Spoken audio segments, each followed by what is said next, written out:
Coucou tout le monde, comme annoncé la semaine dernière pour des lectures, cette semaine nous nous retrouvons du coup pour le book haul sur la même période, c'est-à-dire de décembre à mars, même si en mars j'ai rien acheté à cause du confinement. Donc voilà, comme vous le voyez, j'ai quand même pas mal acheté, voilà. Moi il y en a qui diront petite joueuse, mais pour moi ça va, c'est pas mal, n'est-ce pas?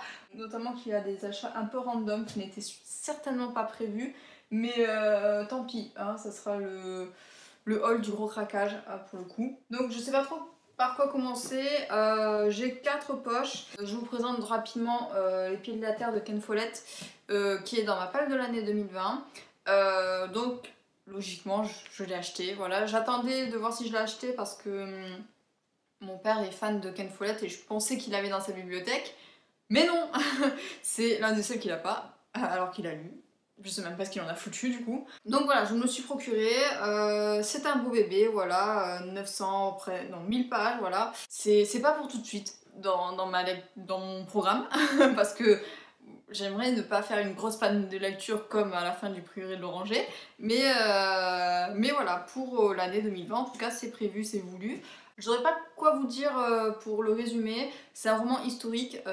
Ken Follett, ou Follett, je sais pas trop comment ça se prononce, est réputé pour ce genre de roman. Voilà, c'est l'un des piliers dans le genre. Et tout le monde me dit que c'est super bien foutu, enfin tu vois qu'il connaît le sujet, qu'il maîtrise tout, enfin. Et vu que j'avais énormément aimé la série, qui est assez vieille maintenant, je me dis que j'aimerais bien en connaître plus sur l'univers parce que la série quand même est beaucoup plus condensée que le livre. Donc je me dis qu'il peut y avoir beaucoup plus de détails, beaucoup plus de choses qui se passent dans le livre que dans la série. Donc bon, très très hâte de me plonger dedans, mais voilà, il faut avoir le courage, je l'admets, pour se lancer dans ce bouquin, surtout que c'est...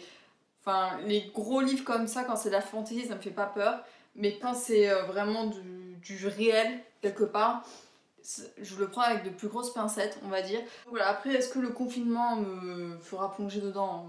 Je ne sais pas, peut-être. Mais voilà, j'avoue que je suis quand même très très curieuse de le découvrir. Pour le résumé, j'avoue que j'en sais pas trop. J'ai que des vagues souvenirs de la série, j'ai même pas regardé le résumé derrière. J'espère aimer, parce que si je suis déçue, quand même, je m'en voudrais beaucoup. Mais voilà, j'espère vous en parler au courant de l'année, mais je pense pas vous en parler tout de suite. Voilà, si vous voyez ce que je veux dire. J'ai ensuite 3 autres poches qui n'étaient pas du tout prévues. Je crois que je les ai achetées en même temps, ces 3-là en plus. Je m'étais perdue à la FNAC et je les ai achetées, mais sur un coup de tête. Vraiment, ça commence là, le craquage, clairement. Donc le premier que je vous montre, c'est la mythologie viking de Neil Gaiman. Odin, Thor, Loki et autres contes. Alors je crois que je l'ai acheté parce que je venais de regarder un Marvel. Et, euh, et voilà, j'ai pas d'autres excuses. Non, en vrai, la mythologie viking, c'est quelque chose que j'ai jamais exploré. J'en connais pas grand chose, en fait, à part voilà, les piliers que sont Odin, Thor et Loki, mais c'est tout ce que je sais vraiment de ce qui se passe.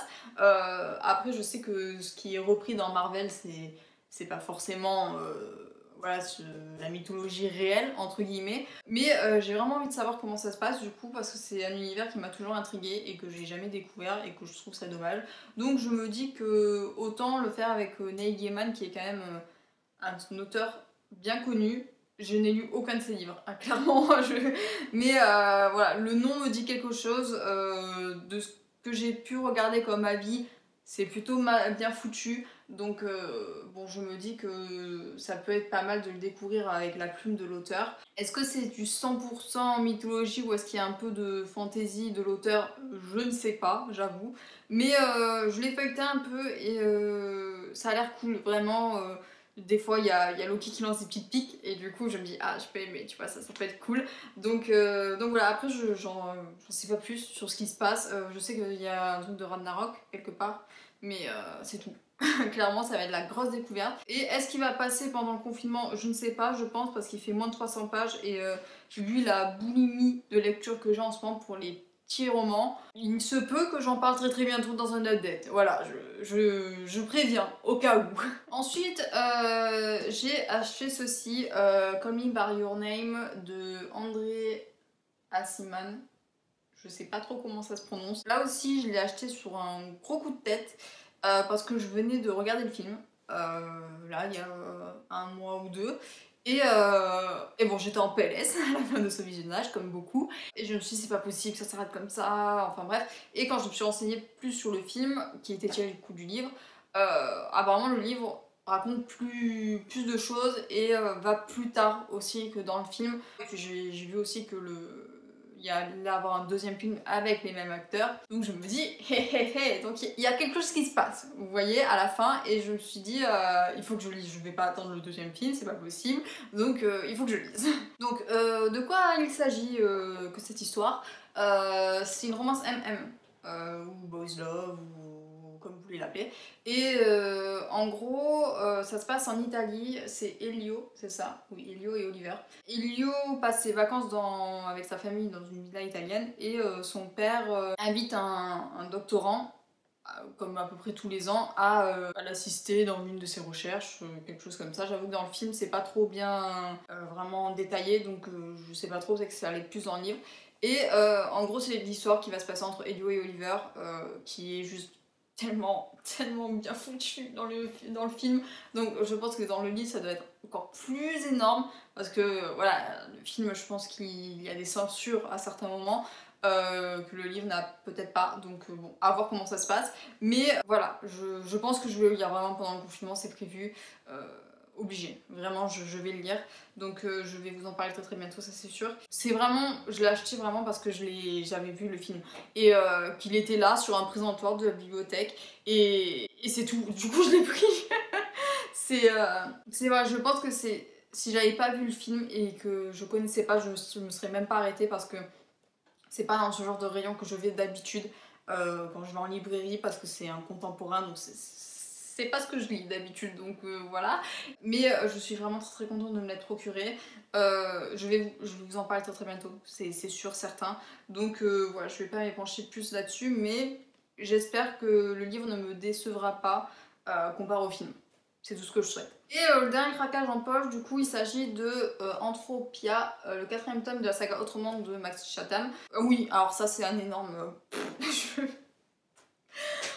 Quelle idée. Donc en gros, je m'étais arrêtée du coup au tome 3, qui est la première grosse partie de l'intrigue de la saga, qui aurait pu s'arrêter là si on voulait, mais bon, il y a quand même beaucoup de questions qui se posent à la fin, et l'auteur amorce quand même voilà, une autre aventure qui va se passer en Europe en plus, il me semble. Je l'ai acheté déjà parce que il y avait eu une réédition où ils avaient inversé le nom de l'auteur avec le titre, enfin bref, du coup ça m'avait saoulée parce que je les avais tous comme ça, et quand je cherchais à la FNAC, je le trouvais plus comme je le voulais. Voilà, je l'ai trouvé, du coup c'est pour ça que je me suis peut-être pas posé trop de questions. Et puis j'ai envie de mettre un point final en fait à cette saga que j'ai lu il y a quand même pas mal de temps. Oh là là, ça doit faire bien 2 ans que j'ai lu le tome 3.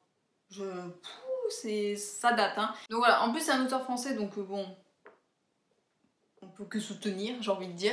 Donc voilà, et puis je me souviens que j'avais quand même, à défaut de m'être vraiment attachée au personnage, j'avais beaucoup aimé tout ce qui était intrigue et tout ce qui était aussi par rapport à l'univers qu'avait créé l'auteur. Donc j'avoue que quand je me suis dit, quand je l'ai vu là et qu'il était bien comme il faut, et que voilà, je me suis dit bon, quand même, ça serait bien de savoir la fin, comment ça se passe, parce qu'il y a plein de choses qu'on ne sait pas, donc quand même, c'est... Et voilà, je l'ai acheté parce que, bah, de toute manière, c'est que la preuve, ça continue à me travailler un peu cette intrigue, du coup, voilà, il faut que je la termine. Donc, bon, je sais pas trop ce qui va se passer, du coup, dans ce tome-là. Si je me souviens comment ça se terminait, le tome 3, vu que c'est une fin d'intrigue, donc ça se passe, je pense, de suite après que les pans se soient alliés avec les cyniques, quelque part. Je sais plus trop, j'avoue que c'est quand même assez fou dans ma tête, mais il y a beaucoup de questions qui se posent vis-à-vis d'Ambre, notamment de la sorte de carte qu'elle a, et puis voilà, du coup je pense que... Et puis surtout, on sait toujours pas comment ce phénomène-là est apparu, etc. Donc bon, j'avoue que je sais pas trop, on va voir ce que ça donne dans ce tome-ci, et puis voilà, j'espère que je vais... réussir à me replonger dedans et à me réattacher au personnage, parce que j'avoue que le tome 3 était surtout dur par rapport à ça. Mais voilà, écoutez, c'est pas une de mes lectures prioritaires, donc je ne saurais pas quand vous dire je vais le lire. C'était très français ce que j'ai dit là, non? Pas trop, hein. Non, pas trop. Hein. Ensuite, on en vient à mes achats un peu particuliers. Voilà. Oui. Est-ce que je vous fais l'affront de vous parler de ça, de vous le résumer, etc. Donc, je vous présente la saga du sorceleur de... Oh là là, non. Franchement, ils font exprès ou pas, là. C'est Andrzej Sapkowski.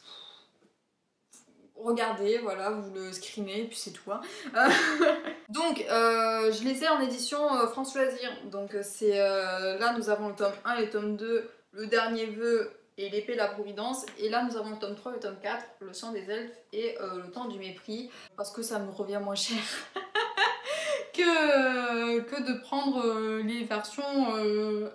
tome par tome et puis voilà donc voilà j'ai craqué pour ces versions là c'est beaucoup mieux et puis c'est cool donc le pourquoi du comment j'ai regardé la série je l'ai binge-watché la série plutôt je pense que c'est le bon terme et je me suis dit je vais vraiment attendre la saison 2 pendant un an là c'est mal me connaître ça donc je me suis procuré les livres alors je les ai pas commencés encore parce que panne de lecture voilà et parce que c'est des gros pavés de 900, 1000 pages, donc là aussi, j'avais pas trop envie non plus. Donc qu'est-ce que le sorceleur c'est En fait, je saurais pas quoi trop vous dire, parce que la série justement est très très floue sur tout ce qui est l'environnement. On en apprend petit à petit via les points de vue des trois principaux personnages qui sont Geralt, Yennefer et Ciri. Mais on suit principalement quand même Geralt qui est un sorceleur, c'est une espèce d'humain...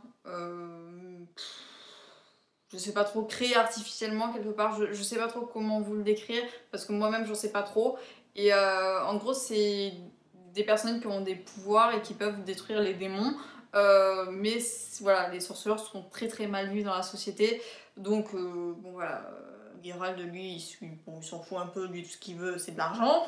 Dans tout le background on voit qu'il y a une guerre un peu de religion. Donc voilà, et les trois personnages vont y être confrontés malgré eux. Donc voilà, après je sais pas trop, c'est grossièrement résumé, vraiment. J'étais tellement... Cette saga en fait me faisait de l'œil depuis un moment, dans le sens où mon frère joue au jeu, donc j'ai toujours été un peu là en mode qu'est-ce que c'est. Et le temps que je m'intéresse vraiment au livre, bah, la série était sortie et du coup je l'ai regardée en année claire. Et du coup les livres sont entre mes mains. Voilà, c'était leur destination finale quelque part.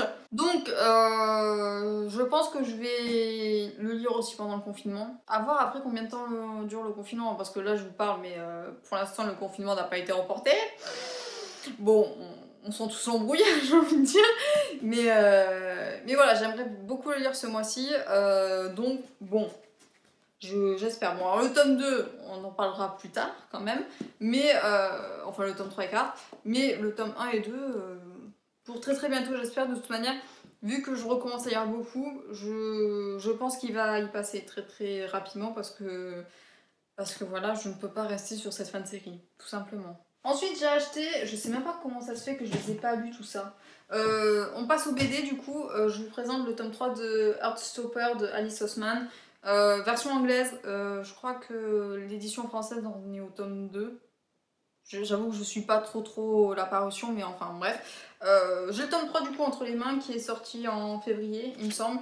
Je ne sais pas comment j'ai fait pour ne pas le lire en fait.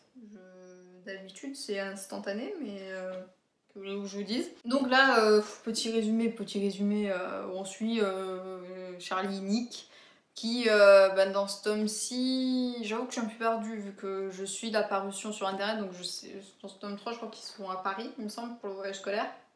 Exact.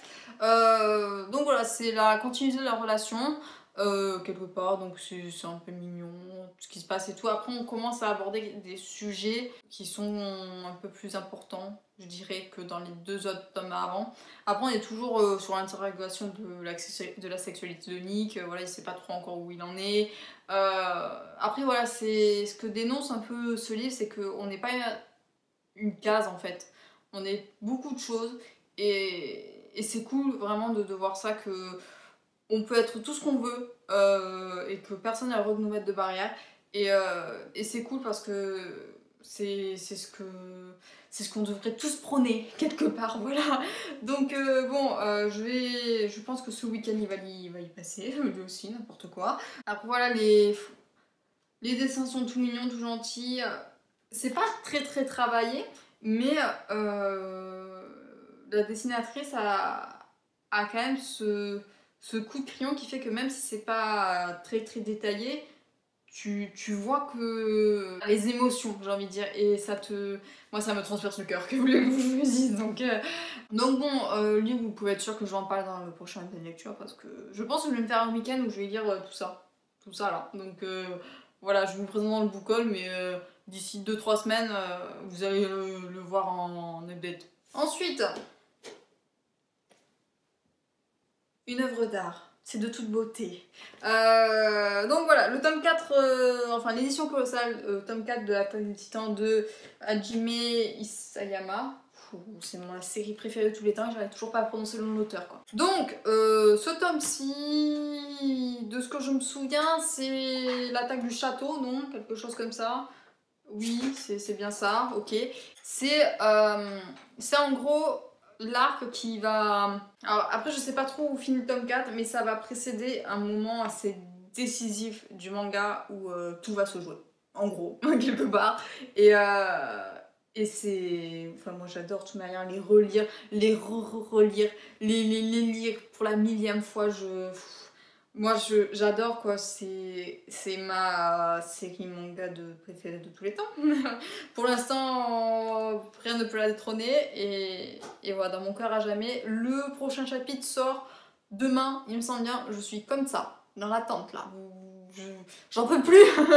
Enfin, ça me fait d'autant plus de l'effet d'en parler parce que je sais que le manga se termine cette année, normalement. Et je pense que la fin soit bien, pas bien, happy ending, bad ending, je vais pleurer. Je vais pleurer. Et je vais rester une semaine en PLS dans mon lit. Et après, je les relirai tous. Je relirai tous les tomes pour être sûre vraiment que ce soit la fin. Et je vais m'effondrer. Vraiment, ça va être... Voilà, c'est, je crois, l'un des mangas qui m'aura tellement marqué vraiment de ma vie de jeune adulte, quelque part. Voilà, Fullmetal a marqué ma vie d'ado, et l'Attaque des Titans a marqué ma vie de jeune adulte, c'est un fait, c'est comme ça. Donc bon, je vais vous en parler très rapidement aussi dans le prochain update, je pense, parce que je vais le lire incessamment sous peu. Pour vous dire que la panne de lecture a été violente, c'est que j'ai même pas lu tout ce qui était BD, donc... c'est que j'avais vraiment, mais vraiment pas envie, quoi. Donc ensuite, j'ai 2 BD à vous présenter.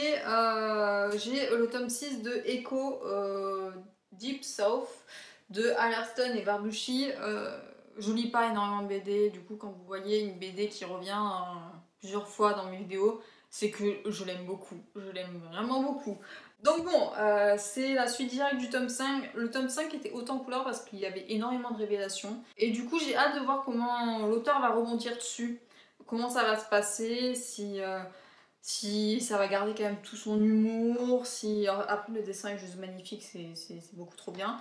Et donc voilà, je sais pas trop comment prendre ce tome-ci parce que le tome 5 était assez décisif.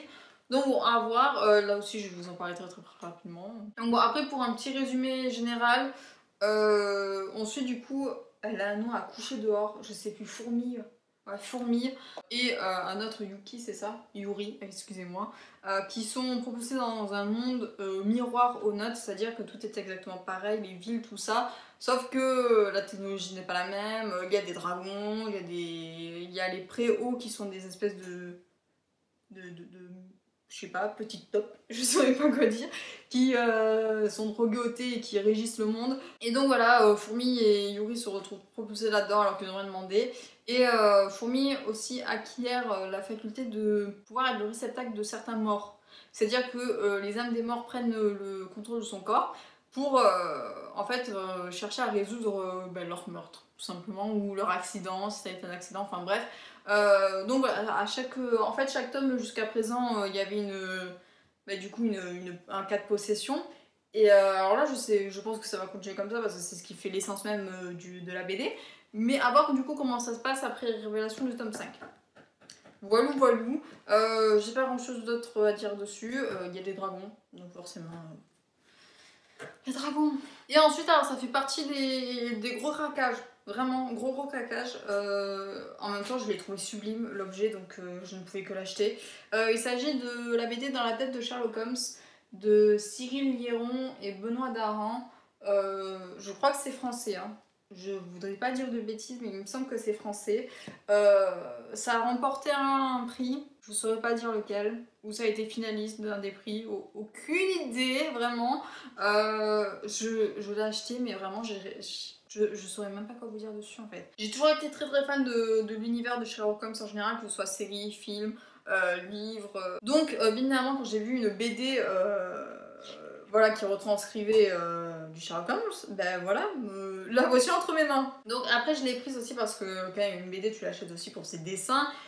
J'aime beaucoup, vraiment, je suis tombée sur certaines planches qui étaient juste super bien foutues. Et j'aime beaucoup la caractéristique du trait qui est très, comment dire, très brut, très incisif en fait. C'est pas beau, mais c'est trop c'est bien quoi, je dirais pas que c'est réel ou quoi, mais c'est enfin voilà, ça retranscrit un monde qui a l'air très dur, donc bon, à voir après comment ça se passe. Je vais arrêter de regarder parce que je me spoil, mais voilà, j'en sais pas plus vraiment. Après ça doit retranscrire une enquête, c'est l'affaire du ticket scandaleux 1 sur 2, donc je pense qu'il va y avoir un deuxième tome. Je sais pas trop, après l'objet en lui-même, il est, enfin la couverture, tout ça, c'est trop beau, c'est voilà. Et puis même là j'ai regardé moi je tombe amoureuse de ce genre de truc. Donc bon, là aussi je vais vous en parler dans pas longtemps. Voilà, je vais le lire incessamment sous peu pendant le confinement. Et je vous ferai un avis du coup plus travaillé dans le prochain de lecture parce que j'avoue que je sais pas quoi vous dire de plus dessus quoi. Ça va être tout pour cette vidéo, j'espère qu'elle vous aura plu. Voilà, petit boucol des familles. C'est plus court hein, que la de lecture, beaucoup plus court. Voilà, en même temps c'est un book-haul, donc à part vous dire pourquoi je l'ai acheté, vous faire un rapide résumé de ce que je sais dessus, je peux pas vous dire grand chose de plus. Mais bon, j'avoue que j'aime bien faire ce genre de vidéo pour vous partager un peu voilà ce que je peux acheter, parce que là j'avoue que mon book-haul est quand même assez varié pour le coup. Il y a du contemporain, de la fantasy, de la BD, du manga, enfin beaucoup de choses. Et après ça me permet d'évaluer aussi l'évolution de ma palle. Voilà, bon, alors, ma palle comparée à certains autres booktubeurs ou d'autres personnes en général peut être petite. Alors pour quelqu'un qui lit ce qu'il achète, non. Mais pour quelqu'un qui achète énormément de livres, ça peut sembler ridicule. Ah, je crois que j'ai une trentaine de livres dans ma palle, donc pour certaines personnes, ça peut sembler être rien. Hein. Mais bon, je préfère quand même garder un niveau raisonnable de palle, parce que sinon j'achèterais tout. Et ça serait plus possible. Donc voilà, je ne vais pas vous retenir plus longtemps. Bon courage encore une fois pour ce confinement. Et je vous souhaite une très belle soirée, une très belle journée, un très bon week-end, tout ce que vous voulez. Et bien évidemment d'excellentes lectures. Bye bye!